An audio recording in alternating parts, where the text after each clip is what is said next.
Hey, Wargamers, I'm participating in the Postcards from the Front game jam, where you design a small game that literally fits on a postcard. Hey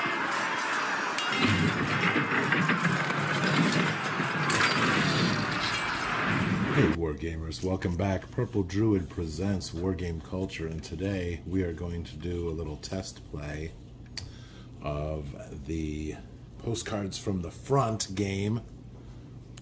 And we're going to do the little game that I developed from Tony Bath's rules called the Scouting Game. So the first thing we do is place the terrain, and we're just going to drop the pieces randomly on the board from up in the air. Oh, that's not very good. That's not good either. There we go. All right, so let's get those placed.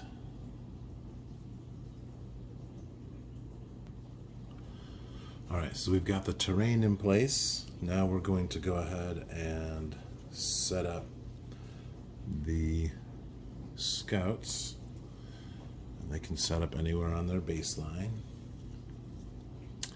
I trust y'all can see the little lines there. I might have to make those a little wider so they're more visible, but we'll see.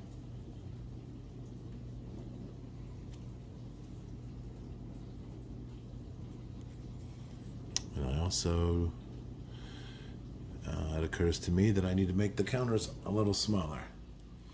So this is the way it works. The general may move up to 3 of their scout figures each turn, a total of up to 6 grid squares forward, left, or right. When a figure reaches the enemy baseline, it must spend 1 turn in place observing the enemy. Afterward, the figure may attempt to return to its own baseline with the intelligence gained. We can also battle in this game. Scout figures that occupy the same grid square may attack their enemy counterpart.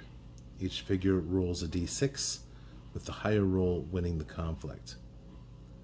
Die rolls are modified by the terrain of the occupied square, and the resolution is based on the difference in die scores. Subtract the lower result from the higher.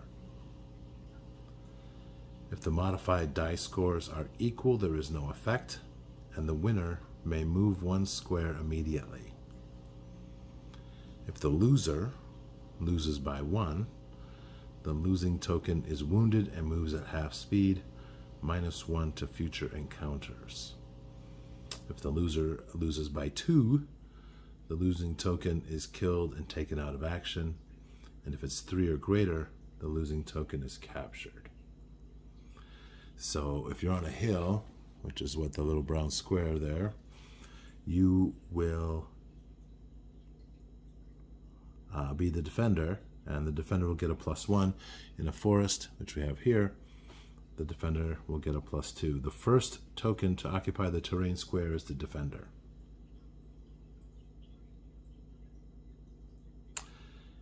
And if there are 2 enemy tokens attacking on the same square, you'll roll 2 dice for the attacker and use the higher of the 2 scores.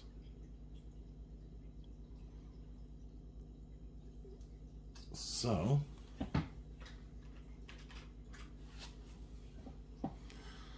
let us begin. See who goes first. Red will go first. And we'll move 6 squares. 1, 2, 3, 4, 5, 6. And now blue will go. 1, 2, 3.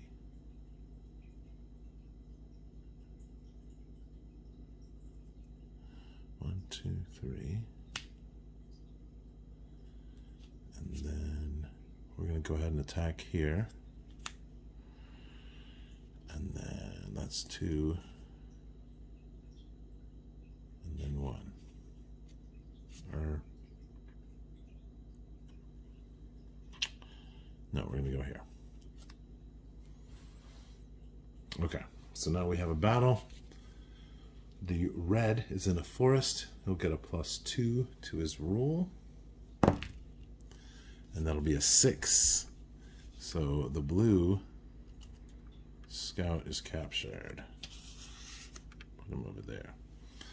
All right. So turn 2. Roll for initiative.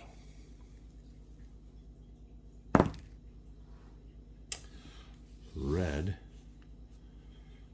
gains the initiative once more. 1, 2.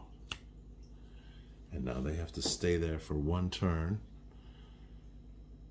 And then they'll be able to go back with the information. And so we're gonna go 3, 4, 5, 6. So now we have 2 red scouts on the blue baseline. Blue 1, 2,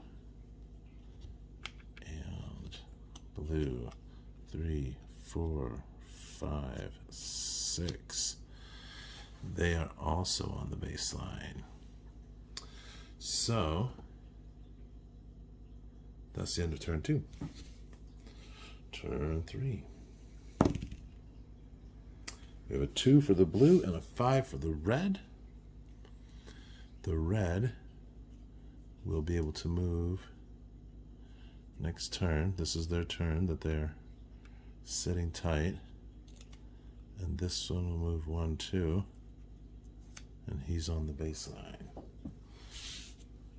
Blue will also spend a turn.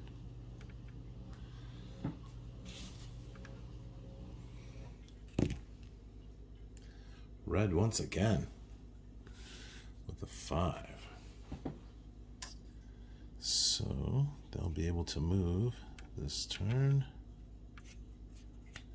He will not be able to move this turn. 1, 2, 3, 4, 5, 6. And then for blue, they are able to move this turn as well. He's going to attack there. That's 1,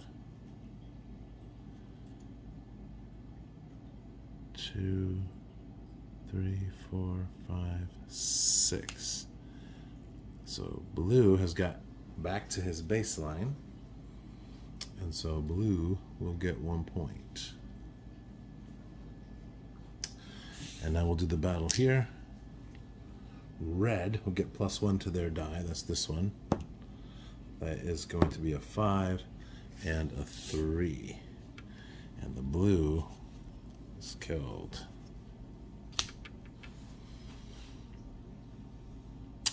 And so that's going to be the end of the game. All 3 of the red scouts will be able to return to their baseline. We have 1 blue scout has returned to his baseline. And so red is the winner. And that takes 4 turns. We're at just under 9 minutes. That's pretty interesting. Maybe a little elaboration for those of you that are still here.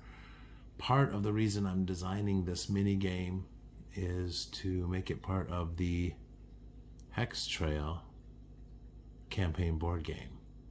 And so I'm looking for a mechanic to utilize scouts in the game who will go forward and get information about the enemy.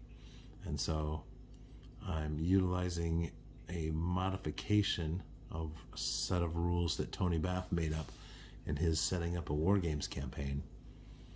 And so I definitely need to make changes regarding the size of the tokens. And I think we also need to put a movement limit on the moving tokens. I think they should only be able to move a maximum of 3 spaces. And that way they're not able to run all the way across the board. So, all right. Well, thank you very much for watching. I do appreciate it. If you'd like to see more about how this game and others are being designed and developed, please do take a look at the Substack, wargameculture.substack.com.